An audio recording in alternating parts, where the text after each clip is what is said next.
À la une de l'actualité dans cette édition, lutte contre les cancers gynécologiques, une campagne de sensibilisation est lancée à Titao au profit des femmes de la région du Nord. Au programme, information sur le dépistage précoce et formation des acteurs de la santé. L'association Poukri et la fondation Kimi de l'épouse du chef de l'État sont à la manœuvre de cette opération. Et puis, nouvelle effusion de sang à Gaza 2 semaines après les violences ayant fait une cinquantaine de morts côté palestinien. Une frappe de l'armée israélienne fait 3 victimes de la branche armée du djihad. Une frappe qui serait, selon Israël, une réponse à une tentative d'attentat. Bonjour, merci de nous rejoindre pour les informations de la mi-journée sur la télévision du Burkina. Un excellent appétit si vous êtes à table. Cela dit, santé donc pour ouvrir ce journal et nous allons tout de suite à Titao pour le coup d'envoi de la campagne de sensibilisation sur les cancers gynécologiques dans la région du Nord. Le maître mot dans cette lutte contre ces cancers qui font de milliers de victimes parmi la couche féminine, le dépistage précoce pour une prise en charge adéquate et efficace. L'association Poukri et la fondation Kimi de l'épouse du chef de l'État sont à la base de cette initiative et c'est Sika Kabouré qui donne le top de départ de l'opération. Reportage Constantin Ouedraogo, Beleman Hermantoui. Sur 1000 femmes dépistées au Burkina, 78% meurent des cancers du col de l'utérus chaque année, selon l'Organisation mondiale de la santé.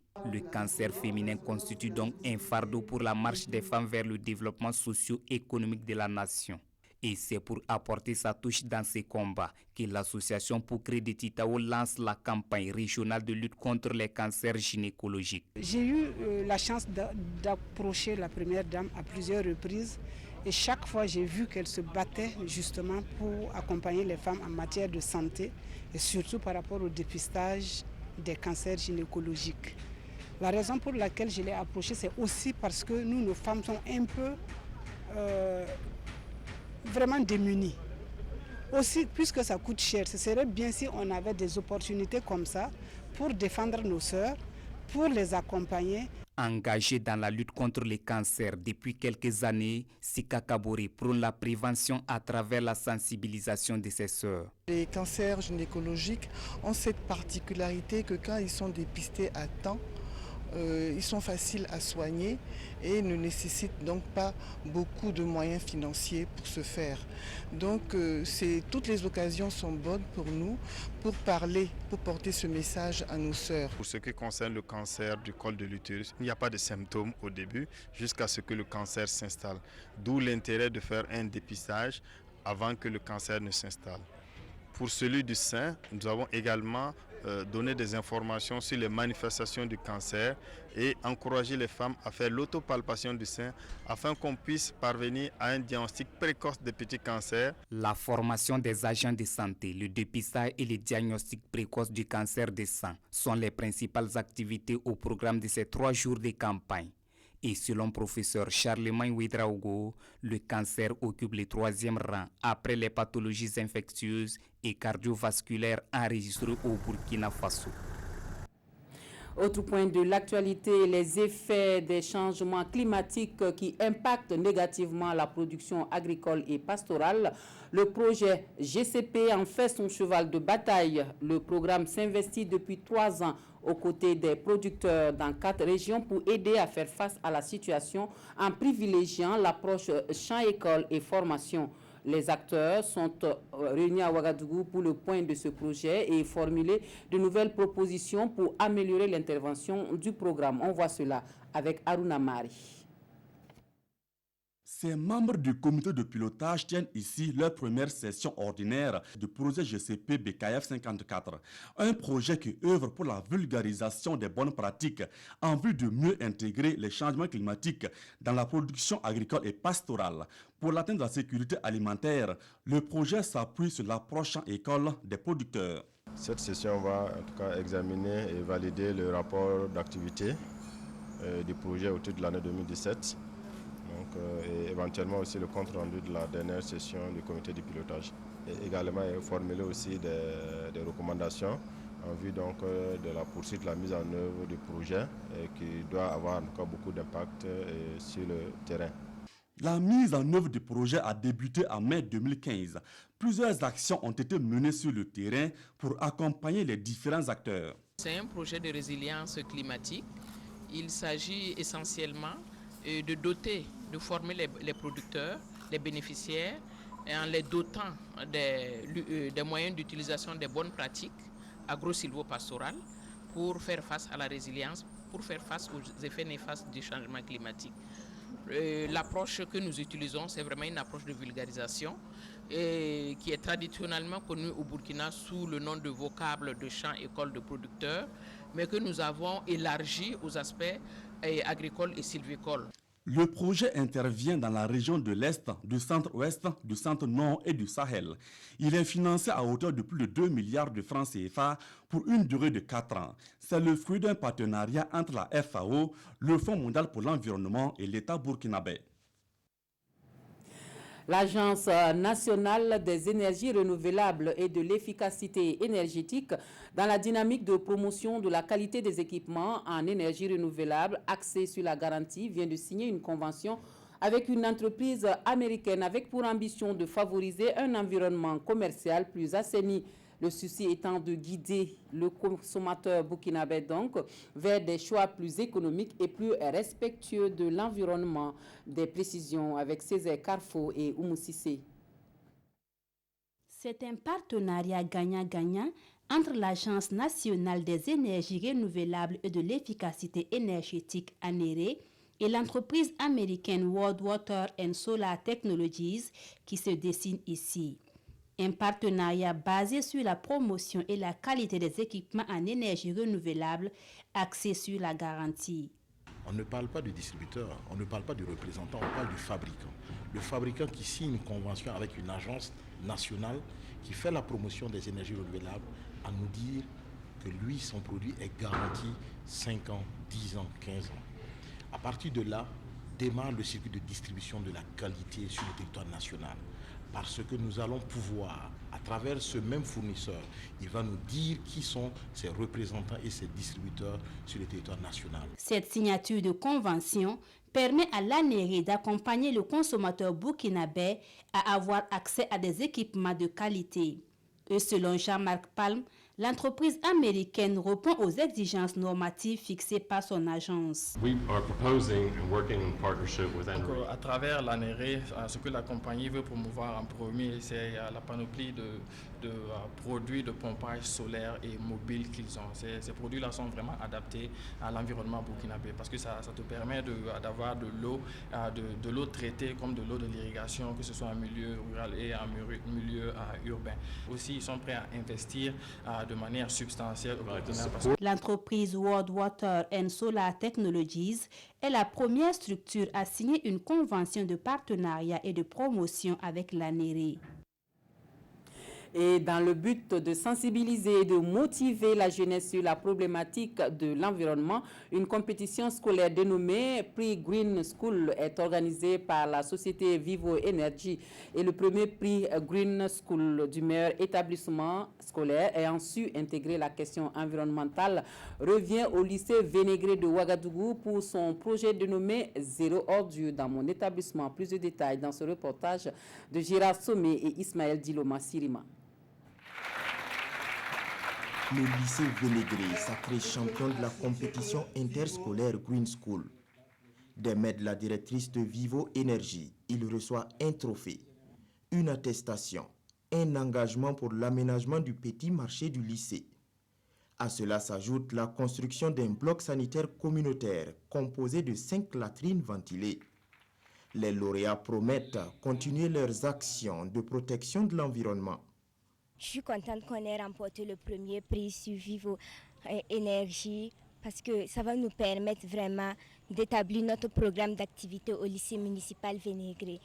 Nous allons faire tout ce que nous pouvons pour assurer la propriété dans notre lycée afin d'éviter les maladies et d'autres sources qui pourraient nuire à notre éducation. Les promoteurs se disent satisfaits quant au déroulement de la compétition. Ils veulent par cette initiative promouvoir la protection de l'environnement au sein des établissements scolaires.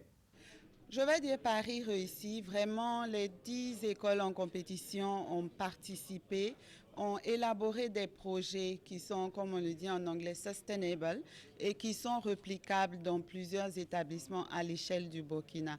C'est vraiment un point d'honneur pour Vivo Énergie de mettre l'accent sur l'éducation environnementale et franchement, cette édition est un succès. La compétition Green School a connu la participation d'une dizaine de collèges de la ville de Ouagadougou. Ils sont évalués par un jury sur la pertinence et la faisabilité de leur projet. L'utilisation de l'Internet a certes des avantages, mais aussi des dangers qui sont multiples et pas forcément connus de la plus grande majorité des utilisateurs des réseaux sociaux, notamment l'association Génération Consciente, en collaboration avec la Commission de l'Internet et des Libertés, consacre une journée pour sensibiliser sur la question. L'on en sait davantage avec Amado Ilboudo et Zoubaviel David Dabiri. Dans cette salle du lycée professionnel Yenega, une seule leçon enseignée ce matin, l'utilisation adéquate de Internet.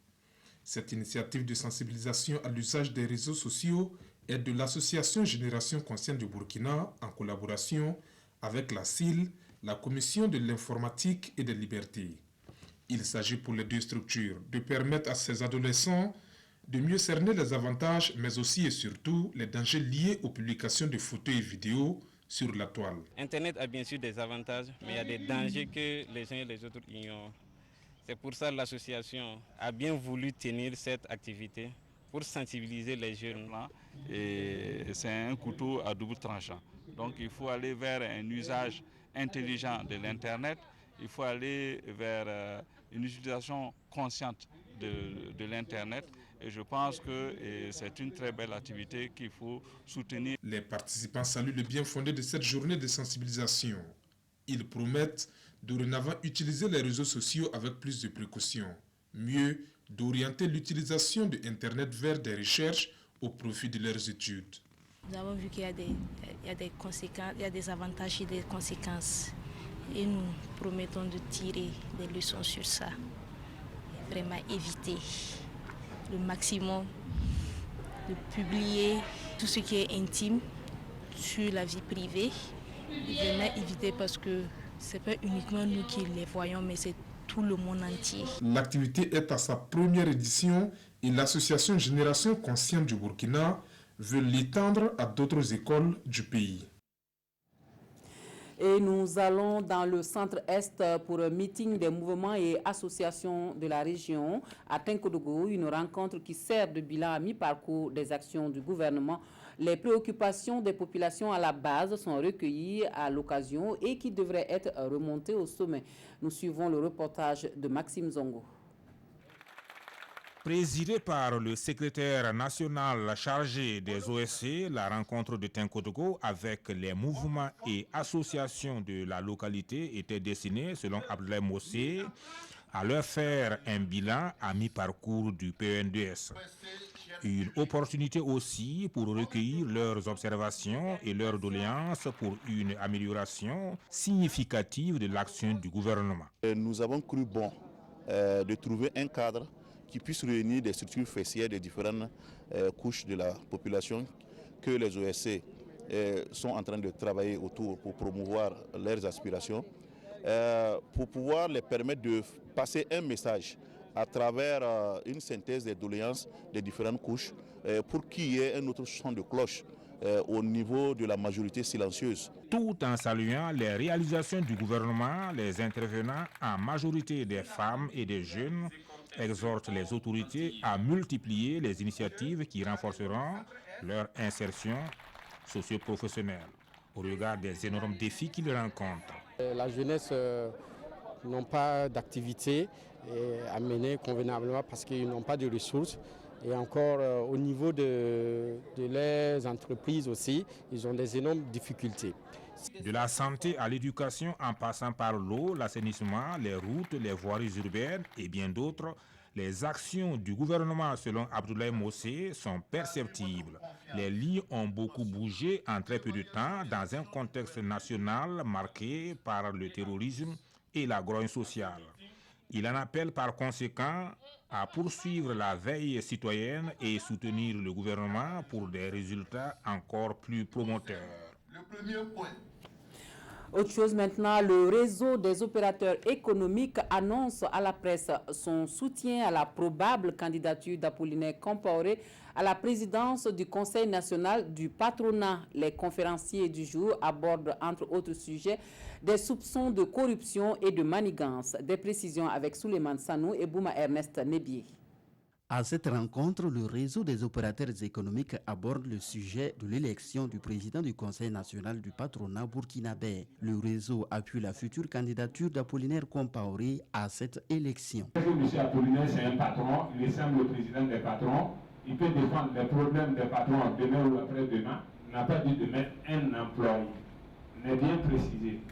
Si M. Apollinaire, si on n'arrive pas lui donner comme président du patronat, c'est qu'il y a quelque chose qui ne va pas. Les membres du réseau évoquent aussi des ajustements de certains membres du patronat.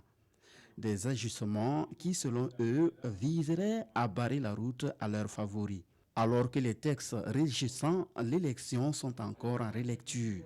Il faut qu'ils finissent même les textes, il faut qu'on adopte même les textes avant qu'on fasse de candidature. Et puis, à notre connaissance même, on ne peut pas aller déposer une candidature comme ça. Nous pensons qu'il y a une chose, ils veulent quand même faire des manipulations. Donc il faut que nous commençons à parler dès maintenant. Parce que j'avais prévu les votes le décembre passé. Donc ça a reporté, après il parle que c'est en juin. Quant à l'affaire dite de tentative de corruption opposant l'importateur Salif Nikema au chef du bureau des douanes de Ouagaroute, les conférenciers demandent une résolution juste et équitable. Le bureau burkinabé du droit d'auteur, qui veut rendre effectif le paiement des droits de reprographie des œuvres littéraires et artistiques, mène la sensibilisation auprès des acteurs de la filière livre et du secteur de l'enseignement, l'objectif étant de faire passer le message. Amadou Ilboudo et Zoubaviel David Dabiri. Nombreux sont ceux qui reproduisent des œuvres littéraires et artistiques, mais rares sont ceux qui s'acquittent des droits y relatifs. Le constat est fait par le BBDA, le bureau burkinabé du droit d'auteur, qui s'investit à inverser la donne.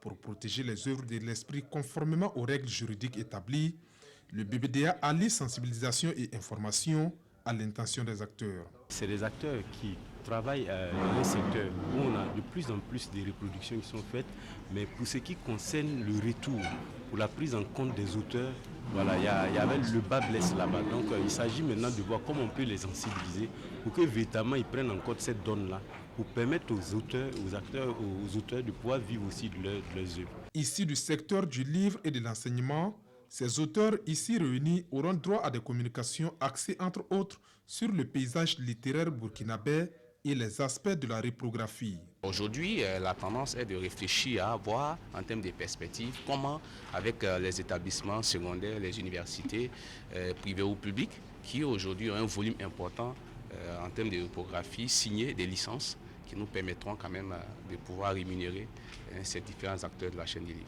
Ces travaux d'une journée seront sanctionnés par la signature du contrat entre le BBDA et les acteurs de l'enseignement. Actualité hors de chez nous, une nouvelle frappe israélienne à Gaza fait 3 morts côté palestinien. Une frappe qui, selon Israël, serait en réponse à une tentative d'attentat contre une barrière de séparation. Une autre effusion de sang après le massacre de mi-mai dernier. Les morts continuent de s'accumuler à Gaza. 3 Palestiniens ont été tués lors d'une frappe de l'armée israélienne sur le sud de l'enclave. Selon le ministère de la Santé, il s'agirait de 3 jeunes hommes. La branche armée du djihad islamique, les brigades Al-Quds, a revendiqué l'appartenance de 2 d'entre eux à leur groupe. Selon l'armée israélienne, la frappe constituait une réponse à une tentative d'attentat contre la barrière de séparation. Une nouvelle effusion de sang qui survient près de 2 semaines après le massacre du 14 mai. 60 Palestiniens avaient alors perdu la vie. Dans le même temps, Tsahal enterrait l'un des siens, tué lors d'une incursion en Cisjordanie. Il a succombé à ses blessures après avoir reçu un bloc de pierre sur la tête dans un camp de réfugiés palestiniens près de Ramallah. Un camp qui est régulièrement le théâtre d'affrontements. En 2016, des heurts avec l'armée israélienne avaient fait 28 blessés côté palestinien. La revue de presse des quotidiens burkinabés pour finir. Les parutions de ce jour s'intéressent au procès du putsch de septembre 2015 et reviennent surtout sur les nouvelles relations entre le Burkina Faso et la Chine populaire. C'est Tobom Evelyne Dabiré qui feuillette les journaux pour nous. Le Burkina et la Chine populaire viennent de se dire à nouveau oui ce 26 mai, informe l'observateur Palga. Ce journal déroule la cérémonie. Signature et échange de documents, exécution des hymnes nationaux et brèves allocutions. Pour concrétiser ce début de relation, le gouvernement chinois a prévu une mission d'experts au Burkina afin d'évaluer les besoins du gouvernement et du peuple burkinabé dans le cadre de l'aide publique au développement, lit-on dans Sidoya. Néanmoins, dans le pays, des Burkinabés s'interrogent. Les propositions de la Chine populaire sont-elles meilleures à celles de Taïwan ou est-ce simplement un mimétisme des pays africains? Aujourd'hui, Ofaso rapporte un début d'explication. La Chine continentale interviendra dans la lutte contre le terrorisme et dans la construction d'un hôpital à Bobo-Dioulasso, en plus de reprendre tous les projets que la Chine-Taïwan laissera en souffrance. Ce n'est pas rien pour un début de mariage, estime ce confrère, qui soulève tout de même quelques inquiétudes. Les Chinois donnent, mais les intérêts à payer sont souvent désastreux. En plus, poursuit ce journal, les Chinois sont envahissants. Aussi, écrit-il, les Waralais seront-ils réceptifs à ce que tous arbres d'Aga, Dissia, Rodwoko et autres artères soient la propriété de Chinois? Imagine-t-on 10 000 vendeuses chinoises ou plus de Bourmassa et Samsa Awara? Attention au revers de la Chine-Afrique, prévient ce journal. Autre sujet analysé par vos quotidiens, le procès du putsch manqué. Rouvert le vendredi 25 mai, informe aujourd'hui Ofaso, le procès a été renvoyé aussitôt au 12 juin prochain à la demande des avocats commis d'office. Raison évoquée, ils veulent mieux s'imprégner des dossiers. En plus, l'un des accusés, à savoir le colonel Omar Bationo, se retrouve sans conseil pour suivre le pays. La journée du 25 mai a donc été consacrée à l'examen des nouvelles commissions d'office et à celui des demandes de liberté provisoire, résume l'observateur Palga. À ce propos, seul le soldat Abdou Compaoré a vu sa demande de liberté provisoire accordée, explique le pays. Malgré tous ces déports et reports, le dossier avance, Kain, constate l'observateur Palga. On s'arrête ici pour les informations de la mi-journée. Merci de votre attention. Très bon après-midi à tous.